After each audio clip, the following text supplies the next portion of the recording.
Assalamualaikum warahmatullahi wabarakatuh. Selamat pagi. Apa kabar anak-anakku semua? Kita ketemu lagi di materi biologi sistem pertahanan tubuh. Oke, kalau kemarin kita sudah berbicara mengenai sistem pertahanan tubuh non-spesifik, maka kali ini kita akan berbicara mengenai sistem pertahanan tubuh spesifik. Kemudian faktor-faktor apa saja yang mempengaruhi sistem kekebalan tubuh dan berbagai macam penyakit atau kelainan yang ada pada sistem kekebalan tubuh. Oke, kita langsung saja ya.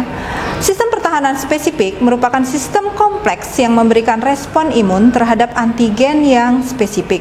Jadi sudah ada targetnya ya. Antigen spesifik di sini bisa berupa bakteri, virus, toksin atau zat lain yang bisa dianggap asing oleh tubuh kita ya. Spesifik akan mampu mengenal benda asing bagi dirinya dan memiliki memori ya terhadap kontak sebelumnya dengan suatu agen tertentu. Jadi benda asing ini nanti akan dikenal dan bisa menimbulkan sensitasi, jadi kontak yang pertama kali, sehingga jika antigen yang sama masuk ke dalam tubuh kembali, maka nanti akan dikenali oleh antibodi kita. Spesifik dapat dibedakan menjadi dua macam, yaitu imunitas yang diperantarai oleh antibodi atau sering disebut sebagai pertahanan humoral. Kemudian ada imunitas yang diperantarai oleh sel ya, atau imunitas seluler. Imunitas yang diperantarai oleh antibodi melibatkan pembentukan antibodi oleh sel-sel plasma. Sementara jika imunitas seluler akan melibatkan pembentukan limfosit T. Ya, jadi di sini ada perbedaan. Nah, bagaimana perbedaannya? Bisa kalian lihat seperti tayangan berikut.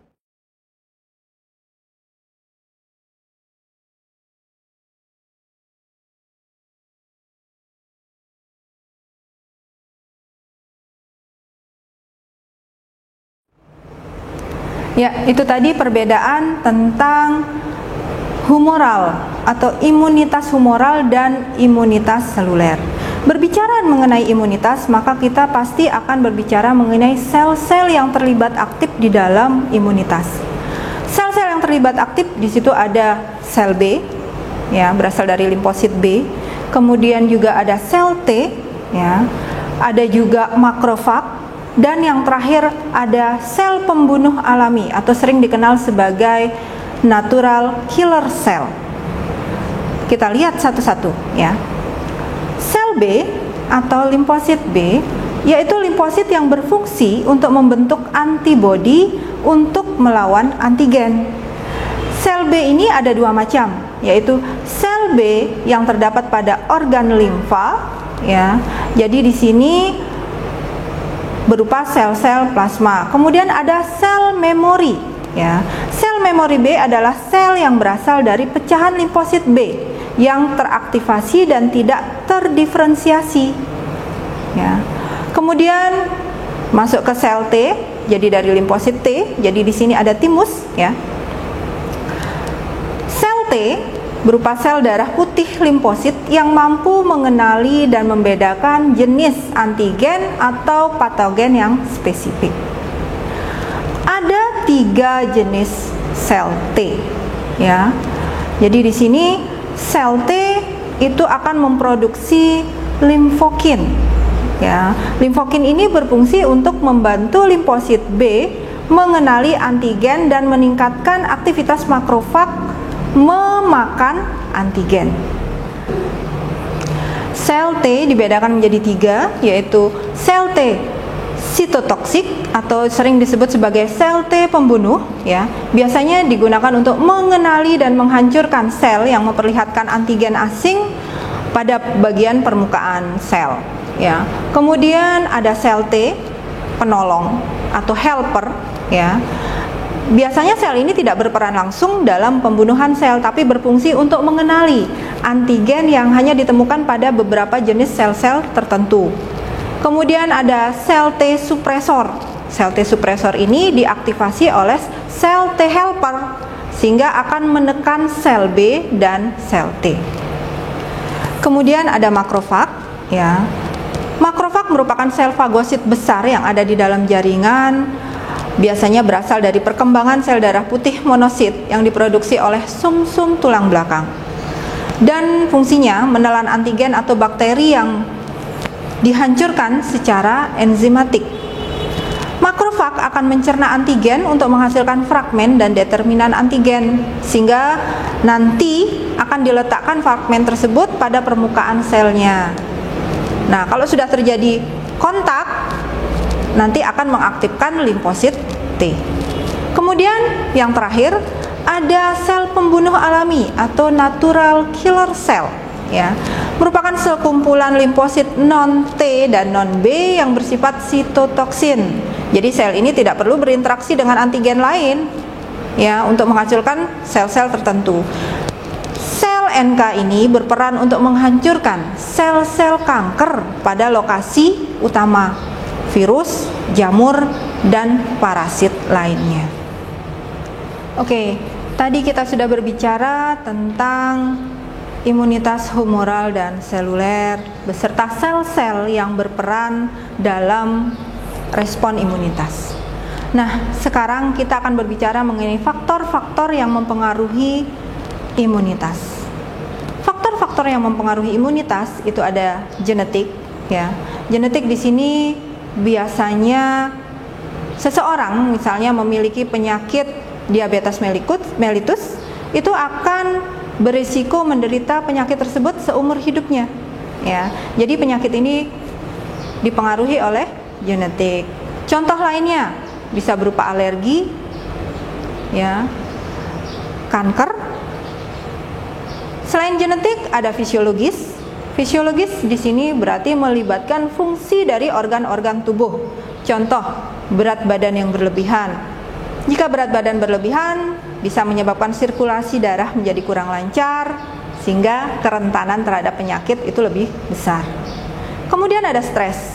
Stres dapat mempengaruhi sistem kekebalan tubuh karena melepaskan hormon seperti neuroendokrin, glukokortikoid, ya. Stres yang parah akan menurunkan jumlah sel darah putih dan berdampak buruk pada produksi antibodi. Kemudian ada usia, ya. Usia di sini dapat meningkatkan atau menurunkan kerentanan terhadap penyakit tertentu. Contoh, kalau bayi yang lahir secara prematur itu akan lebih rentan terhadap infeksi dibandingkan bayi yang lahir normal, atau orang yang berusia di atas 40 tahun itu lebih beresiko terpapar penyakit misalnya kanker dibandingkan orang yang usianya relatif lebih muda. Tetapi tidak menutup kemungkinan bahwa orang yang lebih muda juga bisa menderita kanker, ya. Kemudian ada hormon. Hormon bergantung pada jenis kelamin, ya. Contoh, pada wanita, memproduksi hormon estrogen dapat meningkatkan pembentukan IgG dan IgA. Masih ingat kan? Kemarin pada pertemuan yang lalu sudah dibahas mengenai imunoglobulin, ya. Nah, peningkatan pembentukan IgG dan IgA pada perempuan itu akan membuat perempuan menjadi lebih kebal terhadap infeksi daripada pria. Sementara itu, pria memproduksi androgen untuk memperkecil resiko penyakit autoimun. Dengan demikian, penyakit autoimun itu lebih banyak diderita oleh perempuan. Kemudian ada olahraga. Jika kalian lakukan secara teratur, itu akan membantu meningkatkan atau melancarkan aliran darah, ya. Kemudian nutrisi, ya. Nutrisi seperti vitamin dan mineral itu sangat diperlukan untuk mengatur sistem imunitas, ya. Kemudian ada beberapa zat-zat yang berbahaya, contohnya bahan-bahan radioaktif, ya, pestisida, minuman beralkohol, rokok, itu banyak mengandung zat-zat yang dapat menurunkan imunitas. Yang terakhir, racun tubuh dan penggunaan obat-obatan, ya. Racun tubuh harus dikeluarkan oleh tubuh, jika tidak mempengaruhi kerja dari imunitas. Demikian pula dengan obat-obatan. Kemudian kita akan berbicara mengenai gangguan sistem pertahanan tubuh. Ya, jadi di sini ada beberapa, contohnya ada hipersensitivitas atau alergi. Pernah dengar kan? Alergi itu merupakan reaktivitas terhadap antigen yang pernah diterima atau dikenal sebelumnya. Jadi respon imunitas ini akan berlebihan dan tidak diinginkan sehingga bisa menyebabkan ketidaknyamanan. Contoh, ketika misalnya seseorang mengkonsumsi seafood, mungkin badannya gatal-gatal, ya, karena disebabkan oleh alergi ini, ya. Tetapi pada umumnya tidak terlalu membahayakan bagi tubuh. Nah, pajanan terhadap alergen ini akan membuat tubuh menjadi lebih sensitif. Ya, reaksi alergi bisa berupa gatal-gatal, ruam, kemudian yang paling parah mungkin kesulitan untuk bernapas, ya. Kemudian ada penyakit autoimun, ya. Autoimun adalah kegagalan sistem imunitas untuk membedakan sel tubuh dengan sel asing, sehingga sistem imunitas bisa menyerang sel tubuh kita sendiri. Contoh, penyakit hipertiroid atau penyakit Graves, ya. Kemudian lupus, ya, Addison, anemia perniciosa, itu merupakan contoh-contoh dari penyakit autoimun. Kemudian ada penyakit imunodefisiensi, ya. Imunodefisiensi adalah kondisi menurun ketika sistem imunitas berkurang efektivitasnya atau sistem imunitas tidak memiliki kemampuan lagi untuk merespon antigen, ya. Contoh pada penyakit AIDS. Nah, anak-anak, saya rasa untuk materi sistem pertahanan tubuh kali ini sampai di sini. Silahkan jika ada pertanyaan, kalian bisa menggunakan fasilitas yang sudah disediakan di web sekolah, ya.